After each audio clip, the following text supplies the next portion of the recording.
Alors, c'est Bernard Ortega, c'est un type extraordinaire, bien entendu, qui était acteur d'abord, ensuite professeur de théâtre, qui a fait beaucoup de mise en scène, et puis ensuite on est venu me chercher pour coacher les grands patrons, parce qu'ils parlaient très très mal, et qu'ils n'étaient pas bien dans leur peau. Donc voilà comment je suis arrivé à coacher les patrons, et puis ensuite par les voyages que j'ai fait, le travail que j'ai fait avec les Japonais au niveau des arts martiaux, puis ensuite parti beaucoup au Tibet, dans le nord de l'Inde, où j'ai rencontré beaucoup de yogis qui m'ont transmis beaucoup de pratiques importantes pour l'esprit et pour le mental trop chargé de ces messieurs et de ces dames. Et donc je suis arrivé à coacher maintenant les chefs d'entreprise. D'accord, imaginons moi je suis un chef d'entreprise, comment est-ce que vous me coachez ?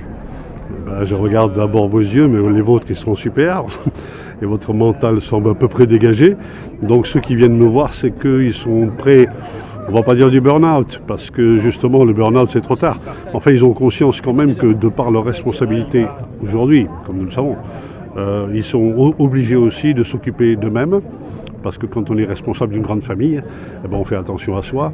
Et le mental étant surchargé, évidemment, je veux vous dire, venez travailler un peu, venez vous apaiser, venez vous calmer, venez prendre de la distance, venez prendre tout ce qui va concerner le repos du mental pour être plus efficace, etc. Prendre des décisions qui sont quelquefois lourdes à prendre, parce que ce sont des grands responsables. Voilà ce que je dirais. D'accord, et par exemple, est-ce que vous avez des noms de patrons ou grands patrons que vous avez coachés ? Est-ce que vous avez observé des changements après votre séance de coaching et de méditation ? L'extraordinaire, c'est vraiment ça. C'est de voir à quel point le changement a lieu en 2 jours à 3 jours. Donc faut-il que la méthode soit bonne ? Là, je vais me congratuler.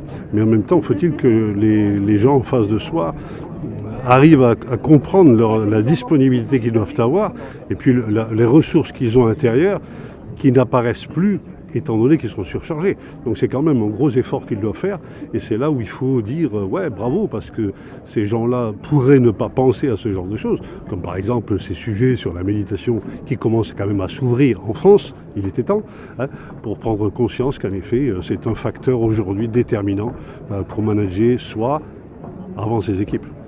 Et alors vous avez déjà des noms un peu connus ou c'est secret ? Disons, c'est plutôt des sociétés, parce qu'en effet, je travaille beaucoup pour des grands groupes, Saint-Gobain, Total, enfin des grands groupes.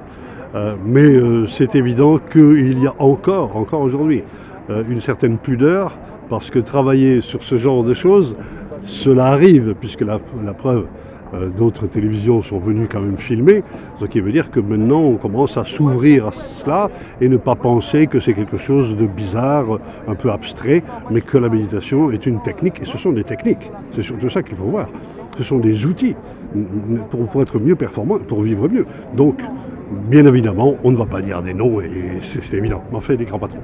Et si vous deviez coacher Pierre Gattaz, quelle serait votre séance ? Là je ris quand même parce qu'il n'est pas loin de moi là-bas avec le micro, et comme souvent je lui ai dit oh mon Dieu, mais venez travailler avec moi, ça va aller mieux, Donc avec le clin d'œil, je crois que je veux dire que personne n'est spontanément un grand communicant, Je crois que chez Gattaz comme d'autres, il y a la sincérité qui doit transpercer, ça joue aussi, c'est quand même important. Donc si on a cette motivation d'aider vraiment les gens, de faire quelque chose, d'agir, etc., comme Gattaz ou comme d'autres, il y a quelque chose qui sort. Maintenant, vous le savez très bien vous aussi, et dans notre travail, la technique, c'est pas fait pour les chiens, et on doit progresser, on doit s'affiner, parce que les gens nous regardent, ils nous écoutent, ils ont besoin de recevoir des messages forts. Et ça, ces messages forts, ça, ce travail, c'est une technique aussi.